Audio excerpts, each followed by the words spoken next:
Mesdames, Messieurs, bonjour. Grand plaisir de vous accueillir au forum du quotidien Al-Moudjahid, consacré aujourd'hui au secteur de l'environnement et des énergies renouvelables.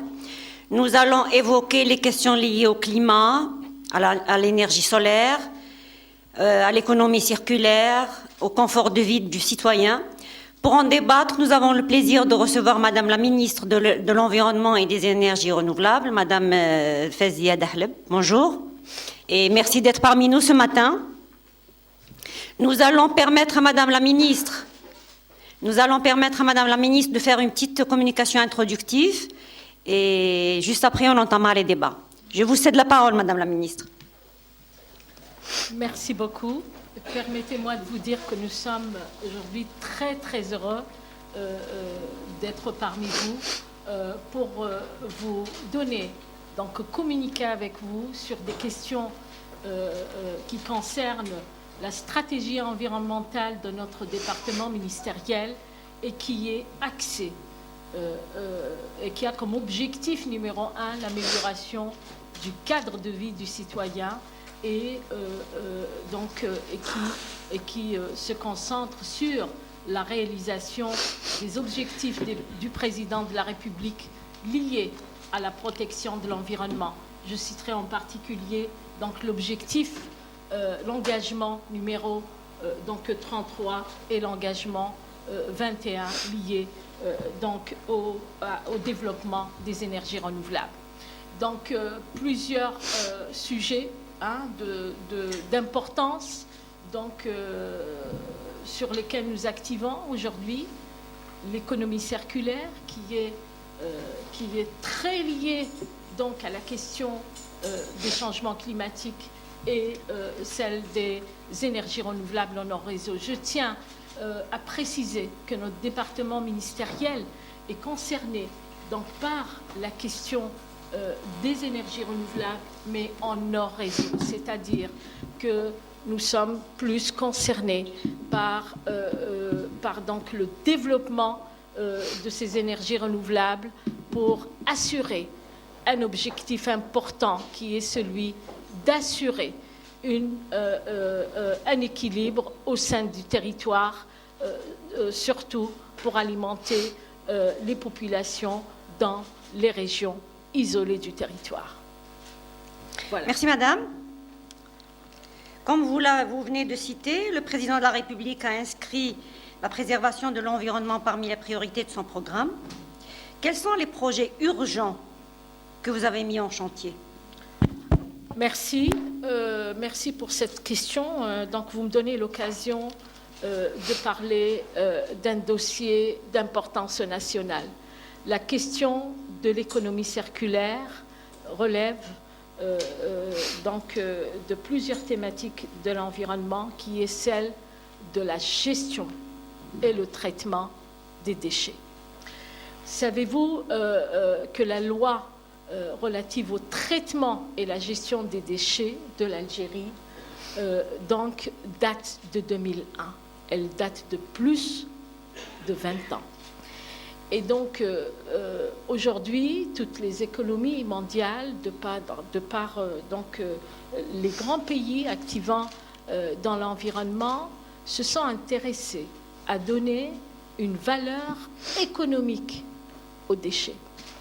Donc, nous avons ouvert un grand chantier aujourd'hui sur lequel nous sommes basés, donc à revoir cette loi cadre sur les déchets pour intégrer donc un grand principe qui est celui de l'économie circulaire.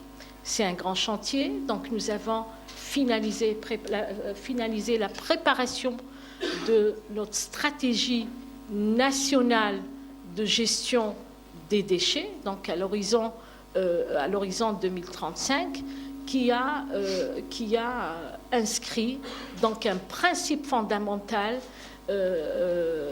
qui vise donc à lancer en Algérie à grande échelle le tri et la valorisation du déchet. Vous avez, Madame la Ministre, l'Algérie a publié il y a quelques jours un rapport sur le climat. Oui. Peut-on en savoir un peu plus sur ce rapport? Alors, voyez-vous, l'Algérie a ratifié la Convention cadre des Nations Unies sur les changements climatiques dans le début des années 90, donc plus exactement en 92. Cette convention, au sein de cette convention, l'Algérie, voyez-vous, a des engagements. Le premier engagement consiste à communiquer sur les réalisations en matière de changement climatique. La Convention exige aux pays qui l'ont ratifiée de réaliser donc un inventaire national de leurs émissions. Donc, je suis fière de vous dire que suite à la ratification de cette convention, donc nous avons réalisé un inventaire national des émissions de gaz à effet de serre qui est étalé sur une période de 30 années, donc de 90 à 2020, et dans lequel nous avons associé les principaux secteurs émetteurs. Donc, de ces émissions, vous avez le secteur de l'énergie, comme vous le savez, qui est responsable de la majorité de ces émissions émises. Et nous avons finalisé, cet inventaire a également subi une analyse assurance qualité par le secrétariat de la Convention des Nations Unies sur les changements climatiques. Donc en février de l'année 2003, donc le secrétariat de la Convention est venu en Algérie pour expertiser ce rapport, pour vérifier qu'il est effectivement dans les normes de transparence donc, de la Convention. Donc là, je peux vous dire que sur la question, donc l'Algérie a assuré sa transparence au niveau international conformément donc à la Convention cadre des Nations Unies sur les changements climatiques.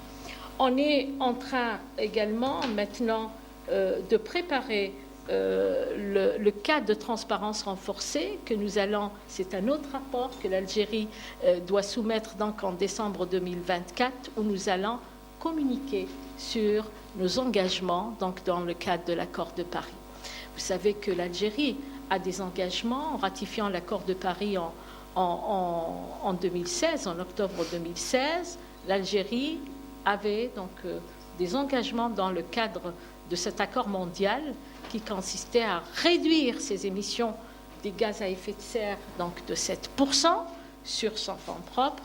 Et l'Algérie s'est engagée également à augmenter cette ambition donc de 7% à 22% dans le cas où elle bénéficierait donc de la finance climatique internationale et du transfert de technologie. Donc, je parlais des 3 rapports publiés aujourd'hui sur le site web du secrétariat. J'ai l'honneur et le plaisir de vous l'annoncer.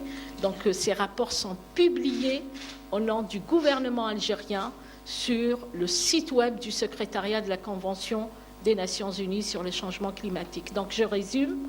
Un inventaire des émissions de gaz à effet de serre étalé sur une période de 30 années, une communication nationale sur les réalisations de l'Algérie en matière donc, de lutte contre les changements climatiques. À travers ces rapports, l'Algérie a prouvé qu'elle n'est pas donc, responsable historiquement de ces émissions.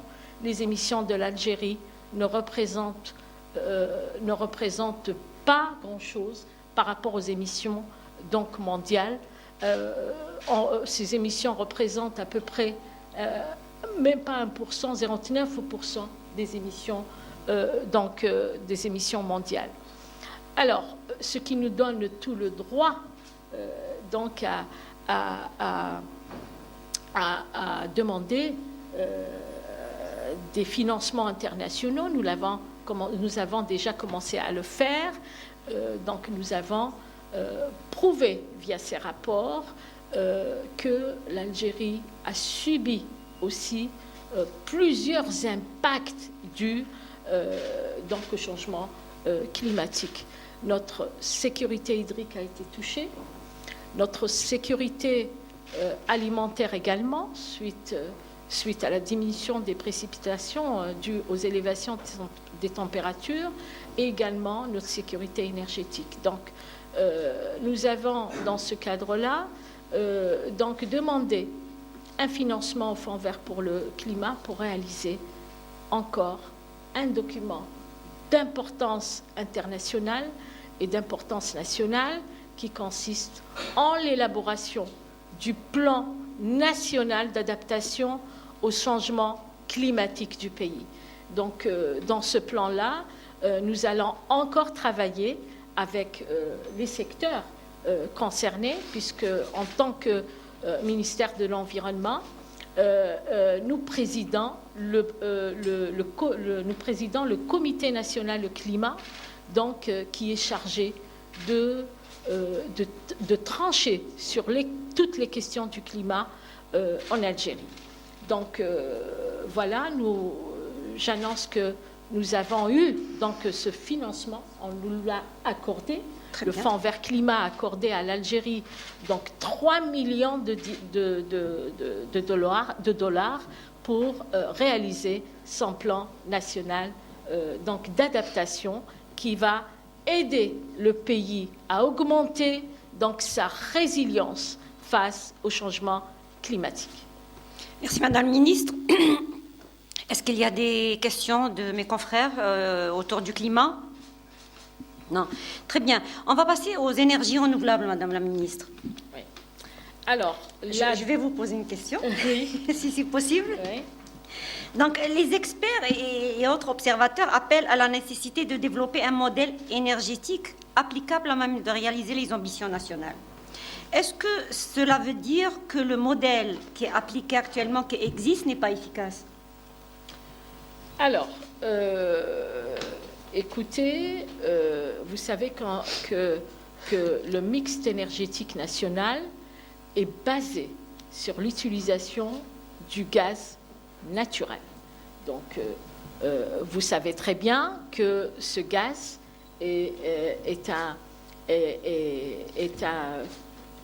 écologique, donc il ne génère pas de pollution. Nous sommes un pays leader donc, en matière de production donc, de ce carburant. Donc, si vous voulez, notre département ministériel intervient donc, dans la question des énergies renouvelables, le développement des énergies renouvelables donc, connectées au réseau et de la compétence donc, de nos collègues du ministère de l'Énergie. Bon? Oui, d'accord. Alors, comme je venais de la lancer au début, nous sommes concernés de développer donc les énergies renouvelables, mais en nos réseaux, c'est-à-dire nous complétons donc le secteur de l'énergie sur les parties du territoire qui ne sont pas donc connectées au réseau et qui consistent à connecter donc les parties du territoire des communautés isolées du territoire pour les alimenter donc en électricité produite à partir donc du renouvelable. Justement, bon, le gaz, c'est le ministère de l'énergie. Et l'énergie solaire, Madame la Ministre, c'est l'environnement. Pourquoi ce grand retard en matière d'énergie solaire? Alors, où en est-on justement? Où en est-on de l'énergie solaire en Algérie? Alors, on est un pays qui a de grands atouts donc en matière donc d'énergie solaire, en matière d'heures d'ensoleillement, etc. Mais encore une fois, le secteur de l'énergie a commencé à travailler sur ces questions. Il a mis en place plusieurs centrales donc hybrides qui produisent de l'électricité à partir du solaire. Donc on a privilégié la question du solaire par rapport aux autres énergies renouvelables. Bien, il était prévu dans le plan jusqu'à 2030, je crois, il était prévu l'installation de 15 centrales électriques. Est-ce que c'est toujours le cas? Écoutez, je ne peux pas en parler. Ce n'est pas votre département? Ce n'est pas notre département qui s'occupe de ces questions-là. D'accord. Donc, je vous recommanderais de discuter sur la question avec le collègue du secteur de l'énergie. Et je n'aimerais pas me prononcer à leur place sur cette Très bien. Est-ce qu'il y a d'autres questions? Non? Bien, donc on va revenir à l'économie circulaire, Madame la Ministre. L'Algérie a un potentiel énorme en matière de recyclage et notamment en recyclage et économie verte. Qu'est-ce qu'on fait dans ce domaine? Alors, je l'ai annoncé, nous avons commencé par travailler avec tous les départements ministériels concernés sur la question de l'économie circulaire. Donc, vous savez que l'Algérie produit 13,5 millions de tonnes de déchets ménagers. Ce grand gisement, aujourd'hui, vous savez que nous sommes revenus de très loin. En 2000, nous avons mis en place un programme national de gestion des déchets ménagers. À l'époque, l'Algérie avait 3000 décharges sauvages. Je vous disais, nous sommes revenus de très loin. Nous avons réussi à éradiquer plus de 2000 décharges sauvages. Je pense que nous avons aujourd'hui, en tant que secteur, un exemple très concret qui est celui de la réhabilitation de la plus grande décharge en Afrique, en l'occurrence celle de Oued Smar. Donc, cette décharge qui a occupé pendant très longtemps un espace de 45 hectares, donc nous avons, qui gênait énormément, c'était un point noir dans la capitale, et qui gênait énormément les populations habitantes, qui habitaient le voisinage, et gênait même la navigation aérienne. Donc, c'est un projet qui a donné à l'Algérie a importé une technologie de pointe pour éradiquer cette décharge, la plus grande en Afrique. Et là, nous pouvons dire qu'à partir de l'expérience de Oued Smar, l'Algérie a acquis une technologie d'éradication des décharges sauvages que nous pouvons aujourd'hui dupliquer pour les autres décharges sauvages existantes au sein des territoires. Cette décharge, nous avons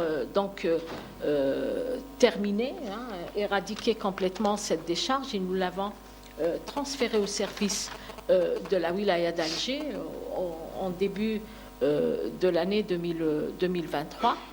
Et au niveau de cette décharge, sachez que nous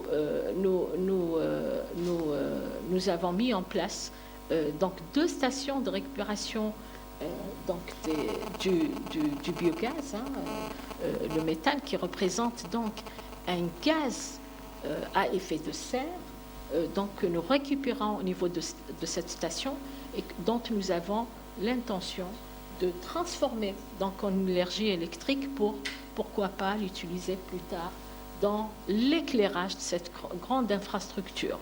Nous récupérons également sur ce site-là les lexiviens des décharges. Donc c'est des rejets qui sont produits suite à la fermentation de ces déchets.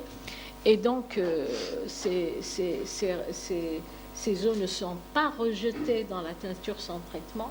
Donc, nous avons prévu au niveau de ce site-là une station de traitement de ces lexiviens donc qui sont aussi récupérés pour l'arrosage de cet grand espace, donc pour arroser les espaces verts. Voilà. Ça va être aussi un espace récréatif pour les citoyens. Tout à fait. À quand l'ouverture de cet espace, Madame la Ministre? Alors, nous sommes aujourd'hui, tant que secteur, nous avons mobilisé pour les services de Wilaya une enveloppe consistante pour aménager, pour assurer les aménagements nécessaires qui vont permettre donc de recevoir donc le public dans les meilleures conditions, les meilleures conditions qui leur permettent de profiter de cet espace aménagé. Donc, sachant que le gouvernement a investi plus de 7 milliards de dinars pour aménager cet espace et le rendre donc accessible pour le citoyen. Donc là, les travaux sont en train d'avancer et Inch'Allah, nous souhaitons qu'il soit donc ouvert au public dans les meilleurs délais par les services de la wilaya d'Alger. À peu près combien le délai? Eh bien, écoutez, au printemps nous sommes en train de suivre les aménagements avec eux. Ils sont en train d'aménager tout ce qui est parking, tout ce qui est assainissement, tout ce qui est espace de jeu pour les petits. Oui. Ça prendra le temps que ça. Ce qui est clair, c'est qu'on n'ouvrirait pas cet espace au public avant que toutes les conditions soient requises pour recevoir le public. Mais je pense que le temps qui reste, le gros est passé, et le temps qui reste, je pense, n'est pas... On ne peut pas avoir une date approximative, Madame la Ministre? Je ne peux pas me prononcer, mais je sais que c'est éminent. Très bien. Voilà. On va prendre une question de mes confrères. Le micro. Pardon.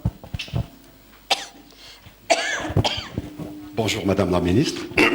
Chérif Ali, journaliste, auteur indépendant.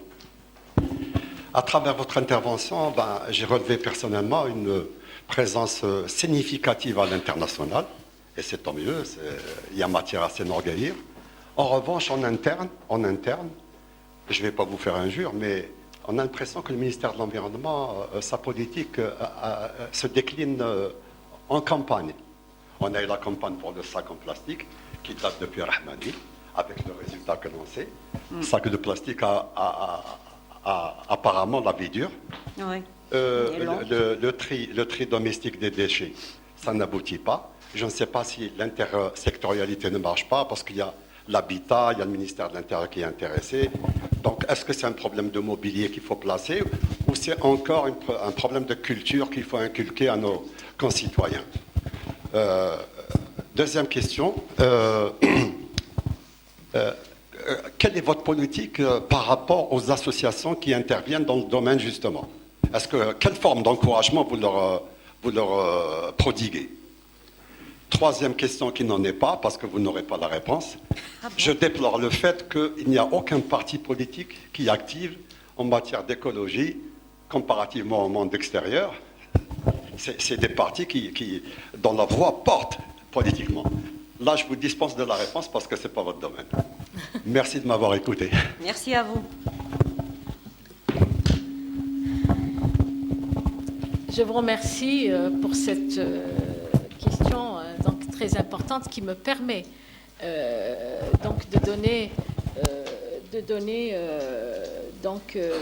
un peu le parcours du ministère de l'Environnement sur la question, sur une question qui intéresse énormément le cadre de vie du citoyen.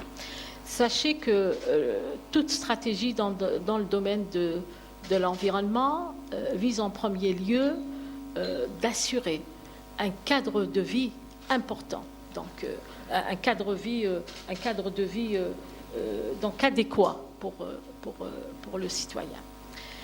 Comme je l'ai dit tout à fait au début, nous avons vécu une situation en Algérie dans les années 2000 où nous avons, comme je l'ai déjà annoncé, plus de 3000 décharges sauvages. C'est une situation pour laquelle le gouvernement a œuvré depuis depuis la mise en place du programme national donc, de gestion des déchets ménagers dans les années 2000 et le travail continue encore. On a opté pour ce mode de traitement à l'époque qui était, l'urgence à l'époque était d'éradiquer ces décharges. Et donc l'Algérie a opté à l'époque pour une technologie qui consistait à l'enfouissement de ces déchets. Les technologies de traitement depuis, ça c'est l'Algérie des années 2000. Aujourd'hui, 20 ans après, ou plus de 20 ans après, il y a d'autres technologies qui consistent à donner, comme je vous l'ai dit au début, une valeur économique aux déchets. Alors, c'est une technologie à l'époque qui nous a permis d'assurer cette collecte de déchets, d'éradiquer ces décharges. Mais aujourd'hui, je vous le dis honnêtement, c'est une technologie qui a montré ses limites. On est en train d'enfuir donc de la richesse, de la matière qui est valorisable, et nous sommes également en train de mobiliser des centaines d'hectares de foncier pour donc traiter ces déchets. Aujourd'hui, notre vision est autre que d'enfuir des matières premières. Nous voulons passer à un autre stade qui est celui de procéder à grande échelle. Nous ne pouvons pas réaliser cet objectif tout de suite, mais on va y aller graduellement. Donc la priorité pour les déchets est donnée au tri et à la valorisation de ces déchets. Donc nous avons commencé à créer des infrastructures donc, de tri, de compostage, de valorisation donc, au sein de ces centres d'enfouissement qui existent déjà pour initier donc, les pouvoirs publics à aller dans cette réflexion. Alors, on ne perd pas de vue qu'il faut préparer le terrain pour cette stratégie nationale de valorisation. Il y a beaucoup de moyens qui doivent y aller avec. Donc, vous voyez bien que la collecte est assurée par le ministère de l'Intérieur, par les collectivités locales, qui doit donc préparer le terrain pour la collecte des produits triés. Vous êtes bien d'accord avec moi qu'on ne peut pas procéder à la collecte de ces déchets, de ces matériaux triés, avec la flotte actuelle qui consiste donc à tout ramasser dans les bennes tasseuses.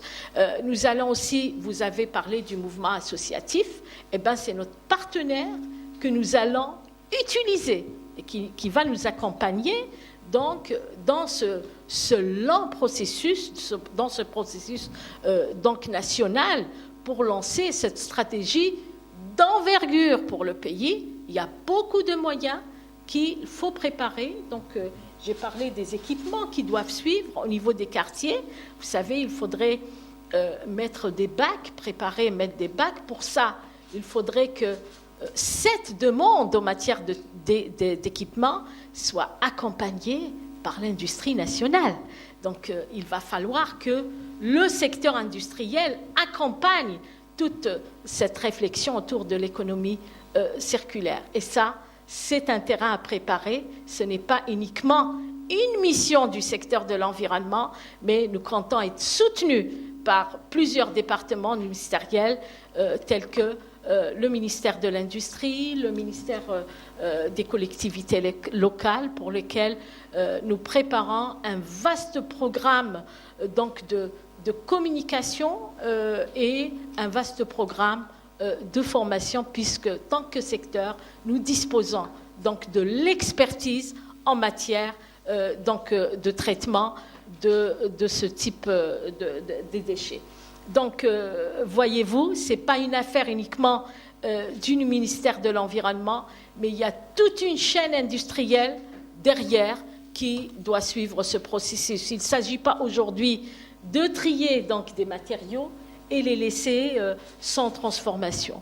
Donc, c'est à nous de stimuler, d'encourager l'investissement donc, dans le domaine de la valorisation des déchets. Nous avons commencé, nous venons donc, dernièrement au niveau du gouvernement donc, d'adopter un décret qui va alléger l'impôt sur l'activité de collecte donc des déchets, et nous avons donc exigé donc une autorisation de collecte qui sera délivrée par le ministère de l'Environnement, et pour faciliter, donc pour adhérer le maximum de gens qui veulent activer dans ce domaine-là de collecte et de valorisation des déchets. Est-ce qu'on peut avoir plus d'informations sur ce décret, Madame la Ministre? Mais bien sûr, oui. Mais bien sûr. Donc là, ce qui est important, c'est que nous sommes tombés d'accord sur cette réflexion avec le ministère des Finances qui a adhéré à tout ce que je viens de dire, donc de diminuer l'impôt sur tout ce qui est tri, collecte et valorisation. C'est important, ce n'est pas rien. Donc, bien sûr, après, je l'ai dit au début, nous sommes en train de revoir donc la loi sur les déchets qui date de 20 ans, et cette loi donc va être suivie de textes d'application qui vont encourager et donner de la visibilité aux gens qui veulent investir donc dans le domaine de la transformation de ces grands gisements triés. Donc, encore une information de taille. Nous avons, au niveau du ministère de l'Environnement, comme je l'ai déjà dit, préparé le terrain. Nous avons réalisé des études dans le cadre de la coopération internationale qui ces études nous ont permis d'estimer les gisements aujourd'hui des matières valorisables. Donc, ce gisement le gisement de matières valorisables, malheureusement aujourd'hui, nous récupérons et nous valorisons que 10% du gisement national, que nous avons estimé à 92 milliards de dinars. Donc en 2019, nous avons donc réestimé ce gisement en 2020. Il est passé de 92 milliards de dinars à 151 milliards de dinars. Et aujourd'hui, en 2022, il avoisine... 23, vous voulez dire 22 on s'est arrêté à 2022 Non, je 2023. Continue. Donc, oui. Je vous disais qu'on a estimé ce gisement en 2020. La valeur économique du gisement des matières valorisables avoisine les 92 milliards de dinars donc en 2020. On l'a réestimé en 2021. Donc, nous avons constaté une augmentation. Oui. Il est passé à 151 milliards de dinars. En 2022, il est passé à 207 milliards de dinars. Donc, vous voyez, l'opportunité est là. Et il nous reste en tant que secteur à aller de l'avant pour la promulgation de cette nouvelle loi. Cette loi, elle est en discussion au niveau du secrétariat général du gouvernement, et Inch'Allah, juste après son adoption, nous allons passer à produire, nous allons nous atteler à produire ces textes qui vont la rendre applicable, bien sûr. Nous ne sommes pas seuls sur la question, nous allons associer tous les départements ministériels concernés par cette question. J'espère avoir répondu à votre question, monsieur. Est-ce qu'on peut avoir, Madame la Ministre, un bilan ou des chiffres par rapport aux investisseurs qui existent actuellement dans le domaine de l'économie circulaire? Écoutez, nous avons donc, vous savez que notre... Après, oui. oui, oui. Donc, vous savez que notre ministère, comme je venais de le dire, par rapport aux autorisations de collecte, c'est le ministère de l'Environnement qui donne donc ces autorisations de collecte. Avant de donner cette autorisation, nous assurons que l'investisseur ou l'entreprise qui demande donc cette autorisation de collecte doit avoir certaines conditions qui lui permettent de faire cette collecte donc dans les meilleures conditions, les équipements, nous assurons qu'ils ont les équipements. Donc je n'ai pas le chiffre exact, je vais un pourcentage peut-être? Non. Le directeur des déchets est là, M. Baba. Donc, Pardon? nous avons 4000 opérateurs qui activent. Active actuellement. Voilà, vous avez l'information. Donc, nous avons aujourd'hui 4000 opérateurs. Dans quelle est la nature de l'investissement, s'il vous plaît? C'est possible de connaître? Pour nous avoir un chantier de pratiquement 87 milliards d'euros. 87. milliards de livres.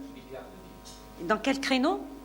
Généralement, c'est dans les classiques, donc tout ce qui est papier, tout ce qui est PET. Voilà, toutes les filières de valorisation. C'est surtout, je pense, le PET, le PET, le papier. Voilà. Merci. Est-ce qu'il y a des questions? Oui. Moi, je tiens à ajouter autre chose. Alors, le ministère de l'Environnement travaille également sur le transfert des technologies vers l'Algérie pour prendre en charge donc les déchets spéciaux et spéciaux dangereux. Là, vous savez que ces déchets, nous avons signé, tant que pays, une convention internationale, la convention de Bâle, donc, et dont le contenu de cette convention, donc nous avons, tant que pays, tant que nous n'avons pas les installations de traitement dans le pays, donc nous avons tout le droit d'exporter ces déchets pour les traiter au niveau, au niveau international. Alors, mais nous continuons donc à se concerter avec le secteur industriel pour ces questions-là. Nous sommes intéressés, nous sommes donc intéressés. Nous avons donc eu des discussions avec, par exemple, le secteur des cimentiers pour traiter donc des boues qui nous posent problème aujourd'hui, qui sont les boues de stations d'épuration. Donc, nous avons entamé des pourparlers avec le groupe JICA. Nous sommes en pourparlers actuellement. Nous avons une expérience qui a abouti avec le groupe des cimentiers Lafarge. Donc, nous avons pu traiter. Donc, nous avons fait une expérience pilote où nous avons pu trouver donc une solution pour ces déchets-là. Et là, Madame la ministre, on parle de déchets exportés bruts comme ça, sans... Non. Ça, c'est une parenthèse que j'ai ouverte pour vous dire que nous avons un passif en matière de déchets spéciaux dangereux. Ces déchets-là, nous n'avons pas les moyens, les technologies pour les traiter au niveau national. Donc, pour ces déchets-là, nous sommes en train de travailler pour les exporter, parce qu'on n'a pas les moyens de les traiter ici. Maintenant, il y a pour d'autres fractions des déchets, je citerai les bootsteps, pour lesquels nous avons donc engagé des pourparlers avec les cimentiers pour les traiter. Au niveau des fours de ces cimentiers, et ça va permettre à ces cimentiers de régler donc un problème environnemental et de les lancer plus tard pour produire donc un ciment écologique. Alors, et cela leur permettra également d'avoir un label écologique pour leur ciment. Donc, une des conditions principales d'obtention de ce label est de contribuer donc à la protection de l'environnement et via l'injection donc d'un déchet qui pose problème à l'environnement. Vous savez bien que nous avons aujourd'hui assuré notre demande nationale en matière de ciment. Aujourd'hui, oui. Nous avons l'intention d'exporter, d'envahir les marchés donc africains et pourquoi pas européens avec donc ce ciment labellisé sur lesquels nous sommes en train de travailler avec quelques cimentiers. Merci Madame la Ministre. On va prendre une question.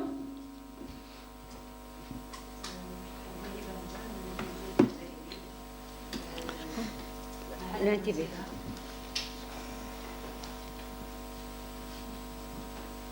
تفضلي allez-y. Oui.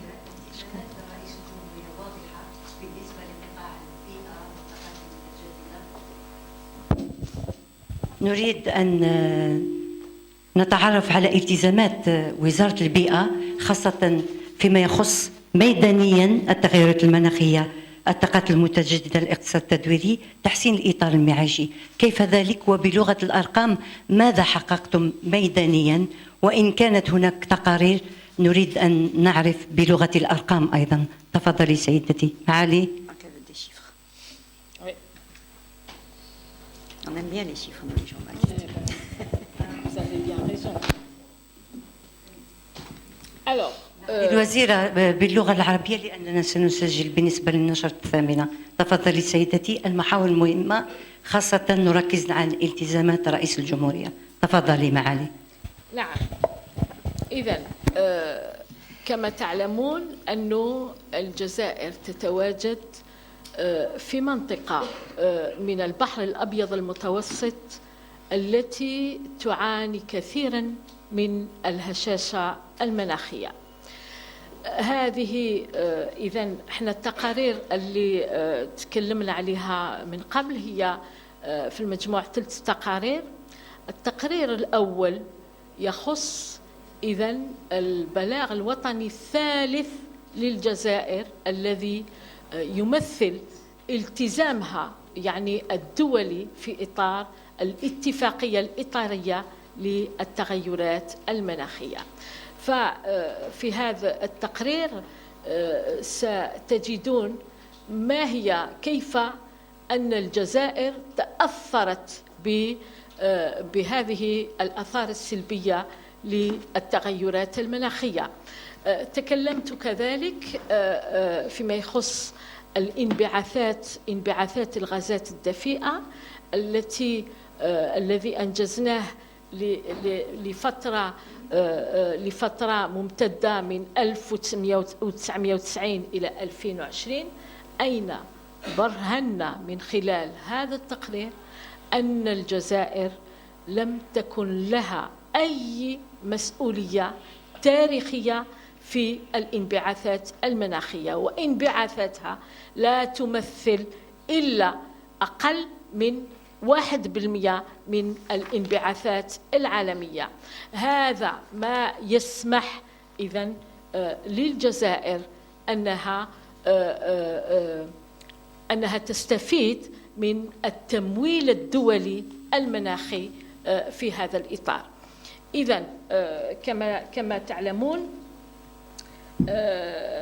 بالنسبة لما كذلك قمنا بالمصادقة على اتفاق باريس في أكتوبر من 2016، كان عندنا التزامات كذلك دولية في إطار اتفاق باريس الدولي التي كانت تنحصر أين الجزائر التزمت بأنها إذن تقوم بتخفيف انبعاثاتها ب7% من على حساب أموالها الخاصة. نعطيكم بعض إذن الإنجازات. تكلمتي الأخت عن الإنجازات، يعني ما هي الإنجازات؟ نتكلم لكم على قطاع الطاقة الذي التزم من خلال هذا الالتزام الدولي أنه يعني يخفض من غازات الاحتراق بحجم 1% من المنتوجات من حجم المنتوجات البترولية. وقطاع إذن الطاقة يعمل يعني حاليا في تنفيذ هذا الالتزام الدولي. كذلك نشير كذلك إلى استثمار كبير في امتصاص هذه الغازات الدفيئة. قطاع الطاقة استثمر أكثر من مليار دولار في مشروع كبير يخص تشجير أكثر من 520 ألف هكتار. كذلك من مجمل الانبعاثات الغازات الدفيئة اتضح لنا أنه قطاع الغابات يعني يستوجب علينا اليوم أننا نكثف من عمليات التشجير. لماذا؟ لأن هذا القطاع يمتص donc il séquestre le carbone. إذا من بين الانبعاثات يعني nous avons donc التمسنا من الحصيلة تاع الغازات الدفيئة أن قطاع الغابات يقوم يعني بامتصاص أكثر من 8.93 ميجاتون من ثاني أكسيد مكافئ ثاني أكسيد الكربون. هنا يعني نلتمس أهمية هذا القطاع، يعني حماية هذا القطاع الغابي الذي يعاني من إذا لفت فوغي كيفاش نقول لكم حرائق الغابات اللي هي وضعناها كذلك في تقرير البلاغ الثاني أين الجزائر تعاني بسبب هذا الارتفاع في درجات الحرارة من احتراق les incendies de forêt أين 330 ألف هكتار. إذا يعني قومنا هذه الحصيلة يعني كمية donc la superficie des forêts incendrées avoisine يعني قومناها بين 2004 و 2020 ب 320 ألف هكتار اللي هي تعاني من حرائق الغابات. إذن حاليا الوكالة عملنا إذن في هذا الإطار مع لوفيس المرصد لوفيس ناسيونال دو لا ميتيورولوجي دونك الديوان الوطني للأحوال الجوية على إذن دونك توفير تجهيزات بهذه التجهيزات. كذلك ستقوم ب l'alerte précoce يعني pour les autorités لما أنه نلاحظ أنه فيه des feux de forêt qui vont اللي راح تندلع في الولايات. نعم. نعم. فيما يخص الاقتصاد التدويري أنا تكلمت على حاجة مهمة كثير أنه القانون الإطاري لتسيير ومعالجة النفايات يعني تم اعتماده في 2001 اليوم عنده 20 سنة دونك الجزائر تاع 2001 ماهيش الجزائر تاع 2023. إذن فيه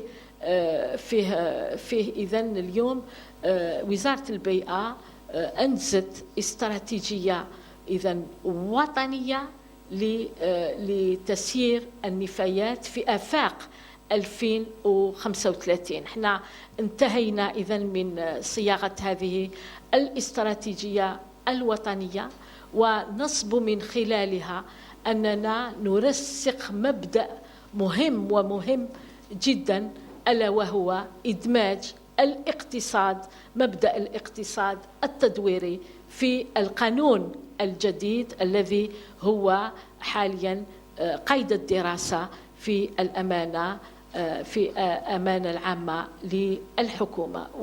وبالطبع هذا القانون الإطاري لتسيير النفايات مباشرة بعد اعتماده من طرف الحكومة سنشرع بالطبع في إنجاز المشاريع التنفيذية التي ستسمح لكل المستثمرين الذين يعني يرغبون في الاستثمار في مجال في مجال تدوير واسترجاع النفايات أنهم تكون عندهم رؤية واضحة للاستثمار في هذا الميدان.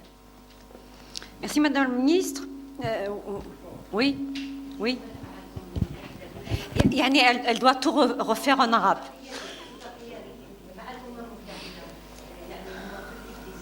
Vous devez tout refaire en arabe, quoi. Les rapports publiés sur le climat.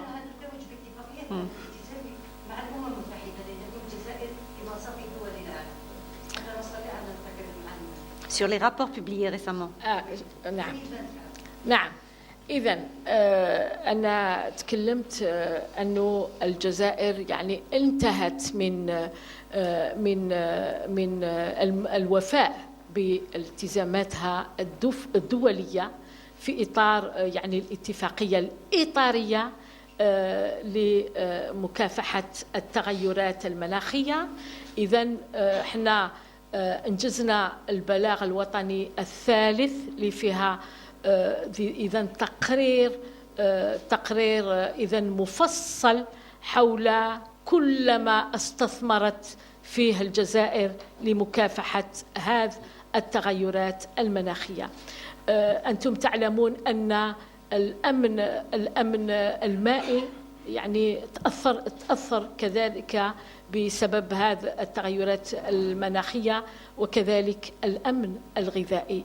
إذن تعلمون أن الجزائر خذت من خلال رئيس الجمهورية إذن قرار استراتيجي جدا استثمرت فيه الكثير من الأموال، وهو le recours au dessalement de l'eau de mer pour assurer يعني l'eau potable aux citoyens. Et ça, c'est des investissements très lourds où le gouvernement a décidé donc d'investir pour assurer l'eau potable aux citoyens. Aujourd'hui, nous avons investi في 13 محطة إذا لتحلية المياه، 14 محطة أو مونوبلوك كذلك لتحلية المياه، و5 محطات يعني لتحلية المياه اللي هي قيد الإنجاز. نتكلم على هذه الإنجازات من باب أنه أمننا المائي a été impacté يعني تأثر بسبب هذه التغيرات المناخية، وهذه يعني c'est une mesure d'adaptation يعني مشروع لخذته الجزائر بكل شجاعة للتصدي إلى يعني حتى يعني pour assurer sa sécurité hydrique et donc sa sécurité alimentaire. Donc راكم تشوفوا les enjeux ils sont stratégiques. donc عنها لي عملنا هذه التقارير حتى نساعد يعني الحكومة كقطاع بيئة. عملنا هذه التقارير حتى نساعد الحكومة في اتخاذ القرارات اللازمة للتصدي إذن للأمن المائي وكذلك الأمن الغذائي. من بين هذه الإجراءات هذا الإجراء الكبير اللي هو يعني يوفر للمواطن راحته فيما يخص مياه الشرب. كذلك فيه في هذا الإطار سامحيني معليش في هذا الإطار نقطة مهمة كذلك تخص الأمن الأمن إذن المائي والغذائي اللي هي قرار رئيس الجمهورية الذي يعني قرره أنه نسترجع 60% من المياه المستعملة يعني les eaux épurées des stations d'épuration يعني هذا قرار كذلك صائب اتخذه رئيس الجمهورية حتى نستطيع أن نقوم باستعمال هذا الجيزمون تاع المياه يعني les eaux épurées هذم في السقي ولما لا في السقي هذا c'est les eaux usées madame c'est les eaux épurées qui sont traitées au niveau des stations d'épuration يعني في هذا الموضوع نأكد لازم تكون الرؤية واضحة. Je vais m'assurer que vous m'avez bien compris. Oui, le président de la République a pris la décision dans le cadre pour assurer donc cette sécurité hydrique du pays qui va nous permettre d'utiliser ces eaux épurées dans l'arrosage donc des espaces verts. Nous avons في السقي وكذلك ولما لا في الagriculture بعدما نتأكدوا أن المعايير كل المعايير البيئية والصحية لاستعمال هذا المياه المصفاة في مجال يعني الفلاحة dans l'irrigation des terres agricoles. Madame la ministre, les eaux épurées, ce ne sont pas les eaux usées, non. Alors, les eaux... Par rapport au recyclage des eaux usées, justement. Tout à fait. Je vais en parler. Donc aujourd'hui, comme vous le savez, je m'assure que j'ai bien répondu à la question de Madame de l'INTV. De l'INTV ? Oui. Très bien. Madame, vous me posez la question des eaux usées. Donc là, je vous ai dit que nous avons aujourd'hui plus de 213 stations d'épuration. Ces stations d'épuration donc procèdent au traitement des eaux usées urbaines par un processus biologique qu'on appelle le traitement de ces eaux par le processus de la boue activée. Donc, ces stations aujourd'hui donc, traitent ces eaux, elles sont rejetées dans la nature après traitement.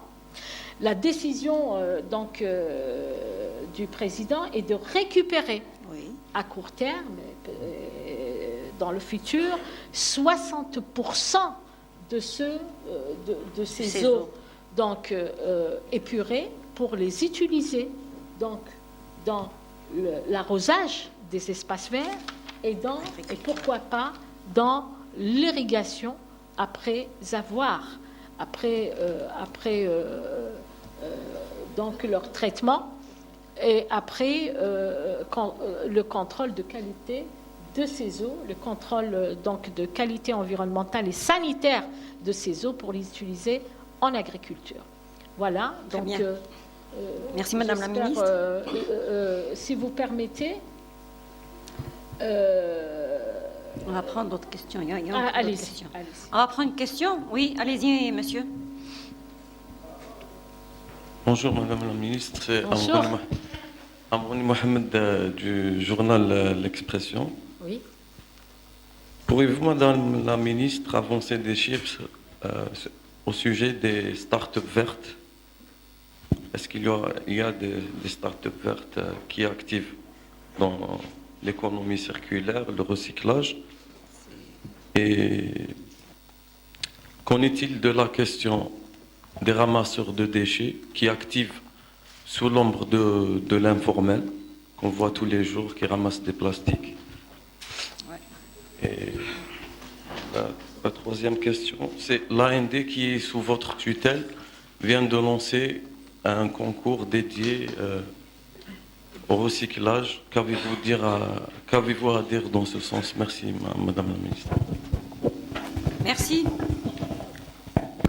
Oui, donc les startups, effectivement, c'est un des grands objectifs, donc aussi le développement des startups est dans le programme aussi du gouvernement. Nous communiquons avec ces startups pour tout ce qui est donc service environnemental.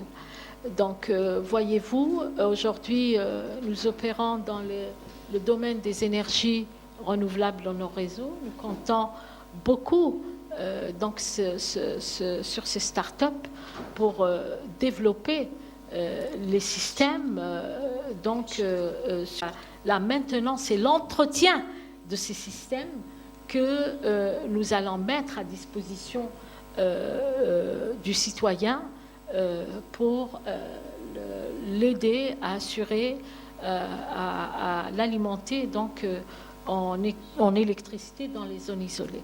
Donc le rôle des start-up dans ce volet-là est capital. Vous avez parlé des start-up qui sont actives dans l'économie circulaire. Donc nous avons effectivement notre agence nationale des déchets qui travaille sur ces questions-là avec les start-up et qui sont en train d'innover par rapport à la question des déchets.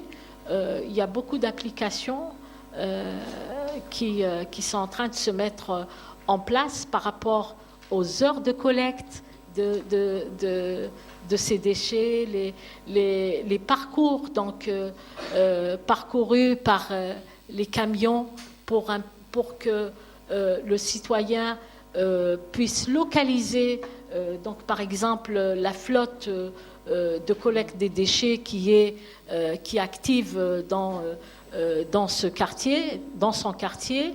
Nous avons également d'autres startups qui ont innové par rapport à l'alerte des points noirs, donc l'application DEF qui a été donc aussi travaillée avec les startups et qui est sur laquelle le citoyen peut alerter donc les autorités avec des systèmes d'application géographique pour localiser, donc avec une localisation géographique pour alerter les autorités locales sur les points noirs qu'il aurait constatés sur le territoire de sa commune. Voilà. Merci Madame la Ministre. On prend une autre question? Oui. Il y a une question à laquelle elle n'a pas répondu. Laquelle? Oui.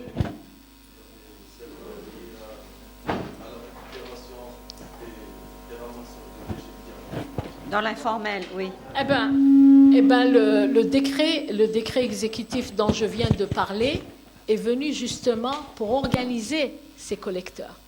Donc, on va les insister à rentrer dans le circuit donc formel via. C'est pas évident, Madame la Ministre. Ça va pas être évident. Eh ben, écoutez, il y a un début à tout. Hein. Oui. Il y a un début à tout. Espérons. Et donc là, nous allons justement inciter ces collecteurs informels à rentrer dans le circuit formel via cette exonération donc, sur l'impôt forfaitaire et aussi donc avec tout l'accompagnement qu'ils auront aussi de nos services des directions de l'environnement qui existent au niveau de toutes les wilayas à l'échelle du territoire.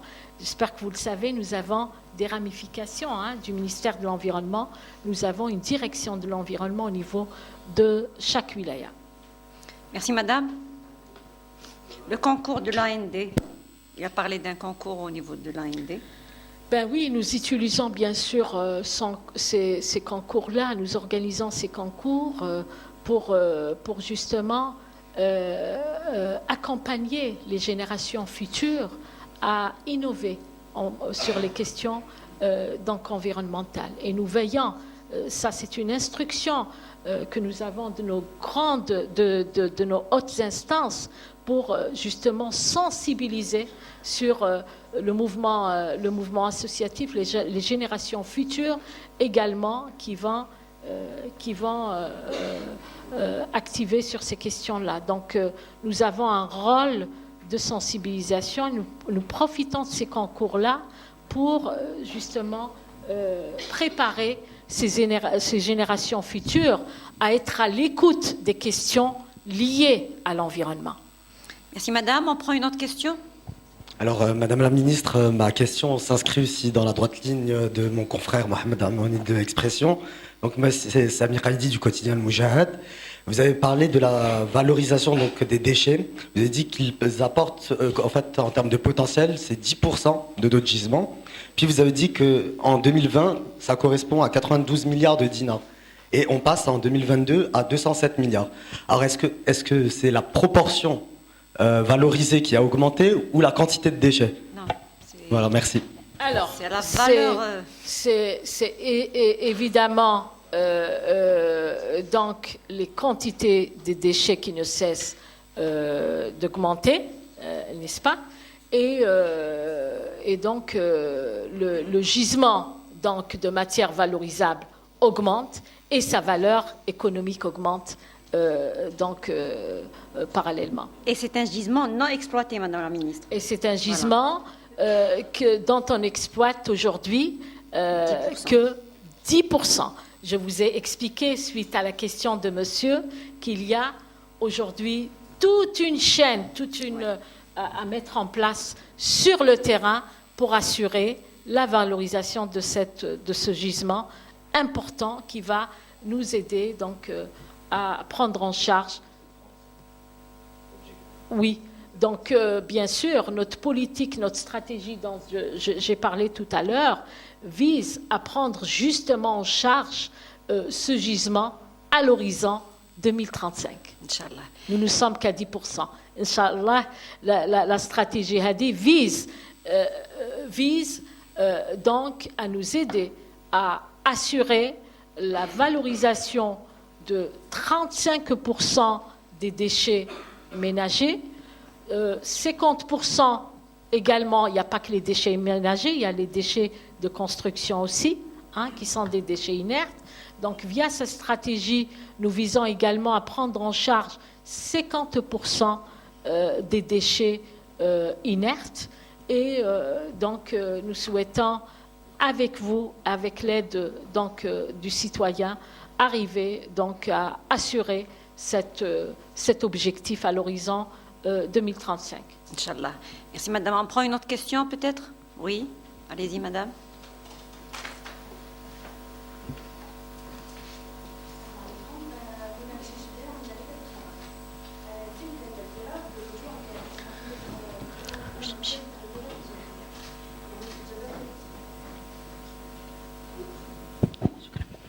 الجزائر برفعها للتقارير الوطنية الثلاث للتغيرات المناخية أثبتت ووثقت التزامها أمام المجتمع الدولي في هذا المجال، لكن في المقابل ماذا تنتظر الجزائر من المجتمع الدولي في خاصة وأنها لا أثبتت عدم مسؤوليتها في هذه انبعاثات الغازات الدافئة؟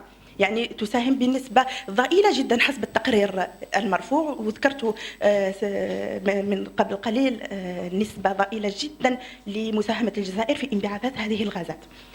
سؤال ثاني مع الوزير إن سمحتم، بالنسبة لرقمنة القطاع في صائفة 2023 في مجال سير نفايات، في صائفة 2023 أطلقت السلطات العمومية تطبيق نظيف. اليوم تطبيق نظيف للتبليغ عن المفارغ العشوائية وكذا سجل 9000 بلاغ يعني من المواطنين، يعني انخراط ملحوظ جدا للمواطن في هذا المجال. يعني يمكن من الممكن جدا استغلال الرقمنة في مساعدة وتشجيع المواطن على الانخراط في تحمل مسؤوليته أمام البيئة. في الجزائر. ثالثا يعني تكملة لما سبق لزملاء التطرق له بالنسبة للناشطين في مجال تسيير النفايات في إطار غير رسمي. منذ أيام تم إطلاق البطاقة الذاتية البطاقة الوطنية للمقاول الذاتي. في خلال السنوات الأخيرة يتم تسجيل انخراط غير مسبوق للعديد من الشباب في مجال تسيير النفايات. يعني في المقابل هناك نفايات خاصة، هناك نفايات خطيرة، هناك نفايات يعني لابد من وضع استراتيجية خاصة لمعالجتها. يعني ليس يمكن لأي كان أنه يبادر بجمعها في إطار غير رسمي. هنا يصبح إدماج هؤلاء الناشطين في القطاع ضروري جدا، بغض النظر عن الامتيازات الضريبية والامتيازات الاجتماعية كانخراط الضمان الاجتماعي وكذلك منحوا هذه البطاقة.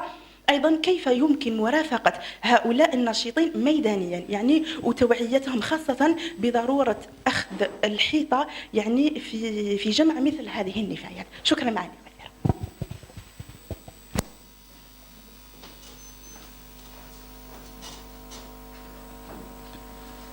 شكرا جزيلا. أعود إذن إلى التقارير. كنتم تفضلتوا بالسؤال تاعكم ما هي احنا بالطبع وفينا بالتزامنا الدولي، ولكن في المقابل يعني وش ما هو يعني بماذا سنستفيد يعني من خلال هذا الالتزام الدولي. بالطبع كما تعلمون أنا أشرت إلى هذه النقطة من قبل، وين يعني بهذه التقارير الجزائر كما كنت قلت في البداية أثبتت بفضل هذه التقارير أنها ليست لها أي ذنب في هذا الانبعاثات المناخية، فهي تساهم في الانبعاثات يعني المناخية بصفة ضئيلة جدا. بالعكس من خلال هذه التقارير احنا أثبتنا أن الجزائر يعني أمنها الغذائي وأمنها المائي تأثر بسبب الآثار السلبية. إذن أثبتنا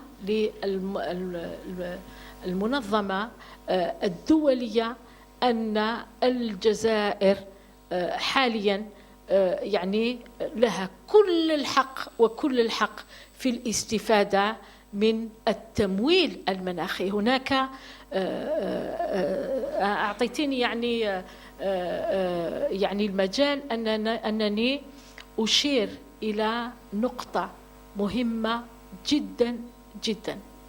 كان رئيس الجمهورية بادر في من خلال مشاركته في اجتماع رؤساء الدول للاتحاد في لو كونساي دو بي اي دو سيكوريتي تاع لونو، وين من خلال المشاركة تاعو قام بمبادرتين للقارة الإفريقية. كان رئيس الجمهورية نادى بتشكيل يعني صندوق لكي تستفيد منه الدول المتضررة من الآثار السلبية للتغيرات المناخية، وهذا كان بادر به رئيس الجمهورية في مارس من 21.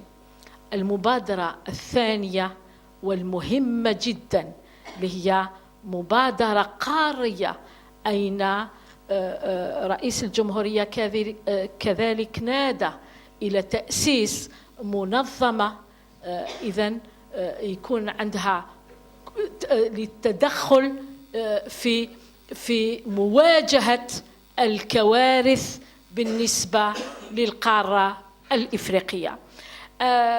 إذن هذه المبادرتين اللي هما بادر بهم رئيس الجمهورية بالنسبة في الاتحاد في اجتماعات رؤساء الدول الإفريقيين كانت عندهم صدى يعني كبير في مؤتمر الأطراف 27 واللي كنت حاضرة فيها في القاعة بكل افتخار لما قدمته يعني الجزائر من اقتراحات لمكافحة التغيرات المناخية. فأنا استمعت آنذاك لكل تدخلات الرؤساء تاع الدول الأفارقة التي كانت كلها تصب في مبادرات رئيس الجمهورية، وانتهت يعني انتهى مؤتمر الأطراف لمكافحة التغيرات المناخية باتخاذ قرار يعني تاريخي في مؤتمر شرم الشيخ، ألا وهو المصادقة من طرف الاتحاد الأوروبي والدول المتقدمة لأول مرة في مسار المفاوضات المناخية لإنشاء يعني صندوق للدول، صندوق يمول الدول اللي هي عانت من الآثار السلبية للتغيرات المناخية. إذن هذه أنا يعني نحسبها كانت للجزائر واللي رئيس الجمهورية إذن دافع وحافز، كان حافز كبير يعني اللي كان حفز القارة الإفريقية أنها تحقق هذا يعني الانتصار في للقارة الإفريقية التي هي كانت يعني كانت تستفيد إلا من 9% من التمويل الدولي المتعلق بالتغيرات المناخية. Merci Madame la Ministre. Oui, on prend les dernières questions s'il vous plaît. ما جاوبتهاش على كلش.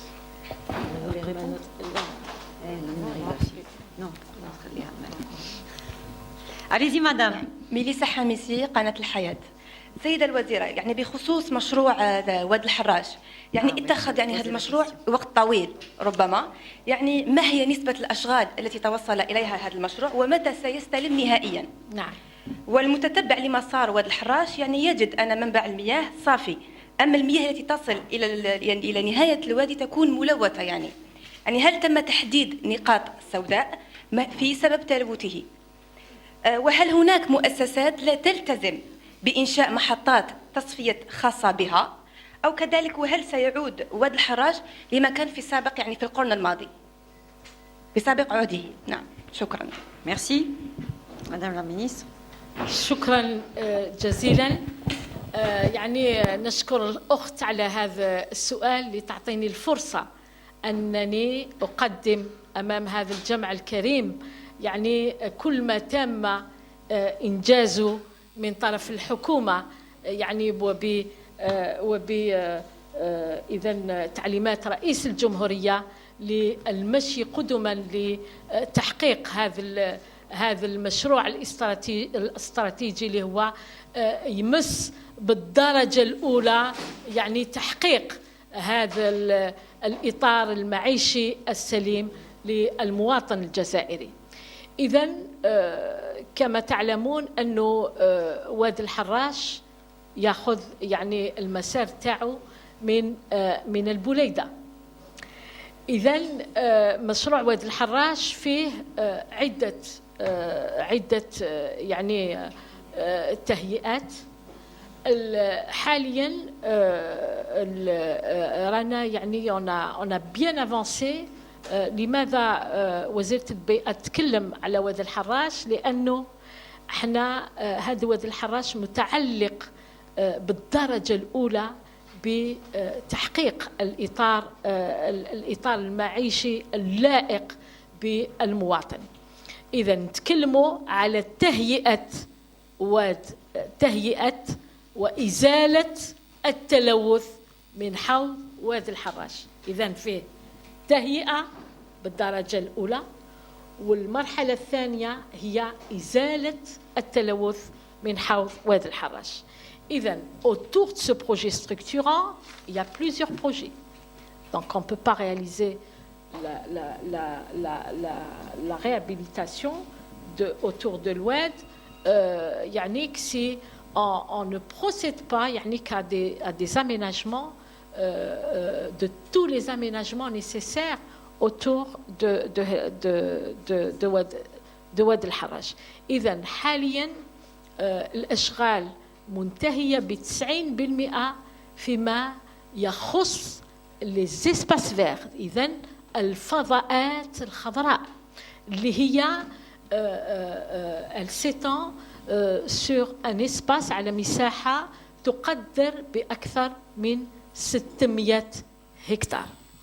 إذن هذه المساحات الخضراء يعني تشمل يعني فضاءات تاع مساحات خضراء للترفيه، ملاعب لكرة القدم، ملاعب لكرة السلة، كذلك فضاءات للألعاب بالنسبة للأطفال، مسابح، كذلك محطات للترشيح الآتية من المياه المعالجة من طرف من محطة تصفية المياه لبراقي. في هذا المشروع الاستراتيجي كذلك فيه يعني كي بروغرامي كما تعلمون أنه فيه مصبات تأتي مياه سائلة ملوثة تأتي من المناطق الحضرية، ومياه أخرى تأتي من المناطق الصناعية. مع زملائنا من وزارة الري احنا كوزارة رانا نشرف على متابعة كل ما تقوم به الوزارات في تهيئة وإزالة يعني التلوث من هذا الواد. نعمل يعني في تآزر حكومي كبير مع كل الوزراء المعنيين. وزارة الري بالدرجة الأولى معنية بإنجاز شبكة لالتقاط كل المياه الملوثة اللي تجي من المناطق الحضرية. كذلك وزارة الري معنية لإنجاز مجمعات لكذلك التقاط المياه التي تأتي من المناطق الصناعية.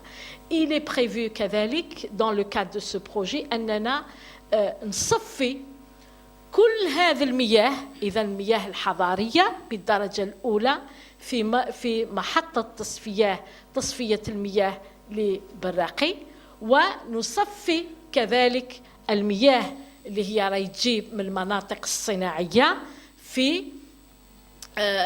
في منطقة في محطة المعالجة المياه براقي، ولكن بعدما نعملها تصفية أولية على مستوى الوحدات الصناعية. حاليا يعني ما نكونوا يعني واضحين فيه على المستوى ضفاف هذا الواد يعني فيه مناطق صناعية، وفي حاليا إذا كان ما خانتنيش يعني الذاكرة 123 مؤسسة صناعية يعني راهي تنشط في في في في يعني في ضفاف هذا الواد.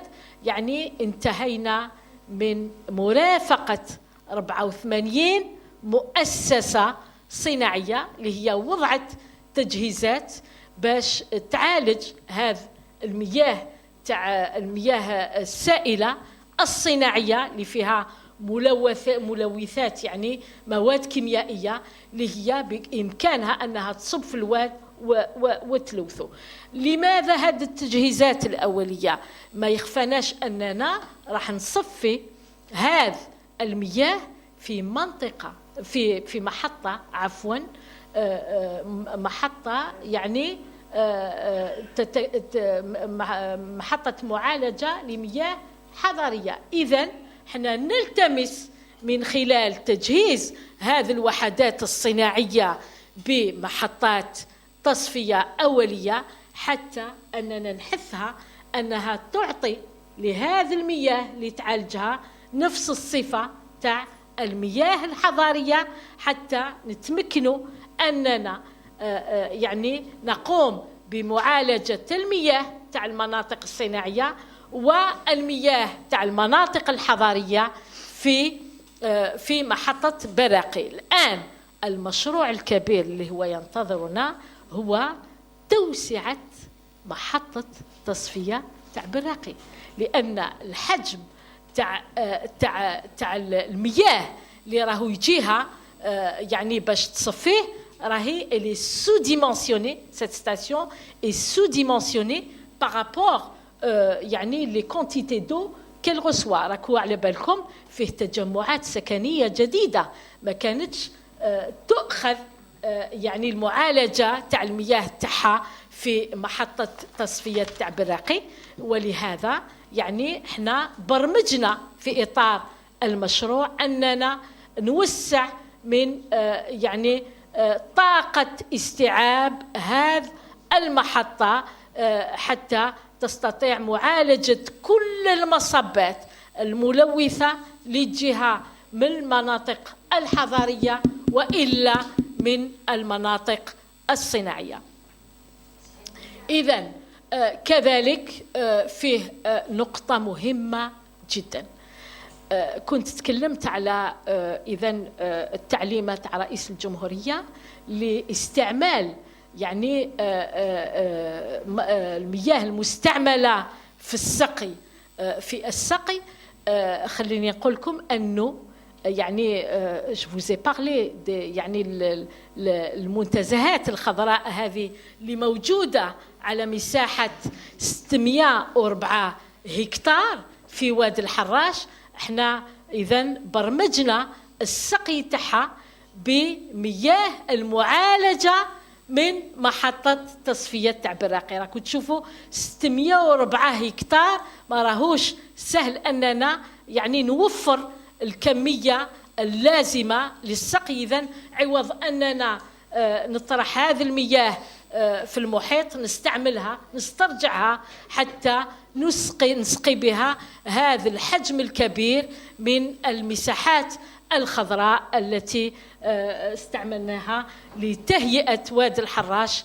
إذن ونعطيها إذن منظر آخر ليشرف إذن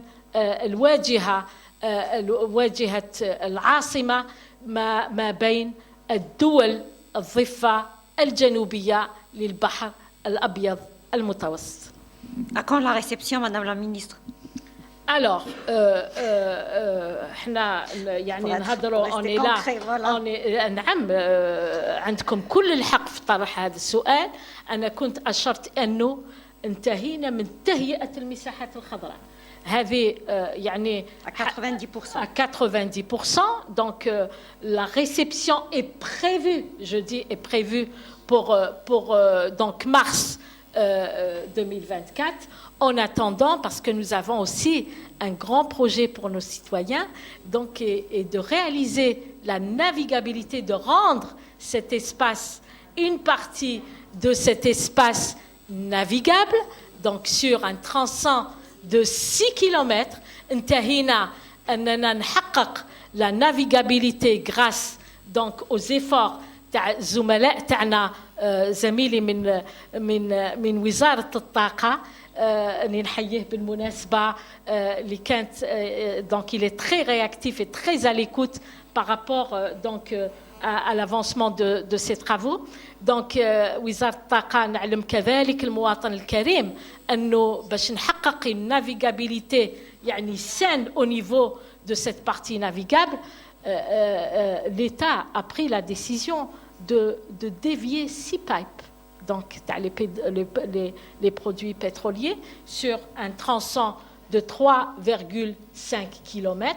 Il nous reste donc de dévier un pipe أشغال إنجاز تاع أنبوب للغاز تاع GPL اللي راح on va le dévier نغير له كذلك المسار حتى ما يعرقلش الملاحة في هذا الواد، وبالتالي راح مباشرة بعد الانتهاء من هذه الأشغال راح نحقق الهدف تاعنا اللي هو يصب أننا نحقق الملاحة على مسار 6 كيلومتر من مصب الواد إلى الطريق الاجتنابي الجنوبي.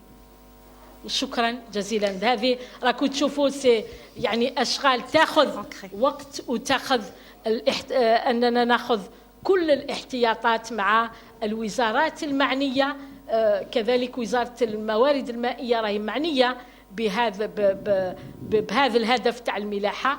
كذلك نشكر كذلك زميلي وزير الأشغال العمومية اللي كذلك يساهم معنا في تحقيق هذا الهدف.